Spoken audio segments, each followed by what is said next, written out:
আসসালামু আলাইকুম। তো আজকে ফুলকপি আর আলু দিয়ে মসুর ডাল রান্না করব।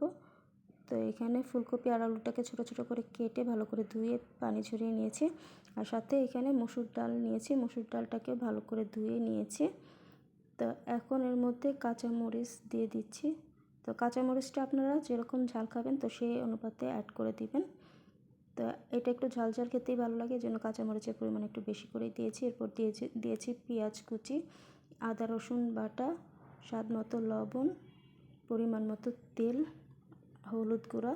তো আমরা আমাদের পরিমাণ মতো সব মশলাগুলো অ্যাড করে দিচ্ছি। তো এখন এর মধ্যে পরিমাণ মতো পানি দিয়ে দিচ্ছি। তো সব কিছু খুব ভালো করে নেড়ে চেড়ে মিশিয়ে দিচ্ছি। তো এটাকে চুলায় বসিয়ে দিলাম। তো এখন এর মধ্যে আমি একটু ভাজা জিরা গুঁড়া দিয়ে দিব। তো আপনারা চাইলে জিরা গুঁড়াটা স্কিপ করতে পারেন, তবে এই ঘন ডালের মধ্যে, এই সবজি ডালের মধ্যে একটু জিরা গুঁড়া দিলে কিন্তু খেতে ভালো লাগে। তো এবার সব কিছু খুব ভালো করে একটু নেড়েচেড়ে মিশিয়ে দিলাম। এবার এটা বলক আসা পর্যন্ত অপেক্ষা করব। আর এই ডাল রান্না করতে কিন্তু খুব বেশি সময়ও লাগে না, আর দাঁড়ায় থাকেও রান্না করা লাগে না। যা সব কিছু একবারে বসিয়ে দিলেই কিন্তু হয়ে যায়।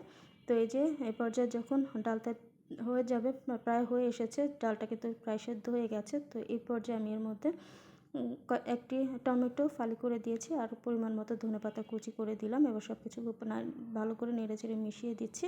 তো এবার ডালটা আরেকটু শুকালে আমি নামিয়ে নিব। তো এই যে আমার ডালটা কিন্তু হয়ে গেছে, এর মধ্যে ডাল সবজি সব কিছুই কিন্তু খুব সুন্দরভাবে সেদ্ধ হয়ে গেছে। তো আমার ডাল রান্না হয়ে গেছে, এর থেকে আর বেশি শুকাবো না, তাহলে আবার বেশি ঘন হয়ে যাবে। তো এই পর্যায়ে আমি চুলাটা অফ করে দিব। আর এই ডালটা কিন্তু গরম গরম ভাত, রুটি, পরোটার সাথে খেতে ভীষণ ভালো লাগে।